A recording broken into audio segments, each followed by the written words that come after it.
Firstly kudos for Rishabh Pant for having that kind of confidence. Toss టైంలోనే చెప్పినాడు, మేము bowling చేస్తాం, సన్ రైజర్స్ ఎంత కొట్టినా కూడా మేము చేజ్ చేస్తాం, ఎంతన్నా కొట్టని మేము చేజ్ చేస్తాం.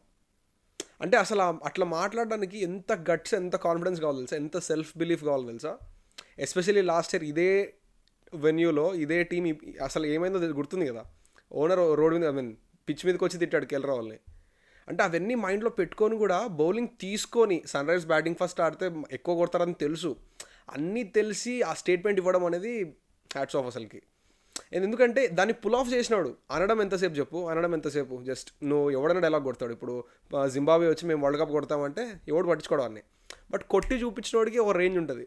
అట్లా రిషబ్ పంత్ స్టేట్మెంట్ ఇవ్వడం ఒకటే కాదు, ఆ పర్ఫార్మెన్స్ కూడా అట్లే ఉంది. ఐ మీన్ రిషబ్ పంత్ స్టేట్మెంట్ని బ్యాకప్ చేసినారు టీం అంతా. మార్ష్ కానీ, పూరన్ కానీ, షర్దుల్ ఠాకూర్ కానీ, అసలు ఎంత ప్రెషర్లో ఉండింటారు అసలుకి. హైదరాబాద్లో ఆడుతున్నారు, ఉప్పల్లో ఆడుతున్నారు, ఆ పిచ్ మీద ఆడుతున్నారు. ఆ హెడ్ అభిషేక్ వద్దులే ఇంకా క్లాస్ అని అదంతా చూసుకుంటూ పోతే దడ పుట్టింది అసలుకి. బట్ అవన్నీ తెలిసి కూడా ఆ స్టేట్మెంట్ ఇచ్చినాడు, లాస్ట్కి గెలిచి చూపించినాడు. Well, that's done impressive.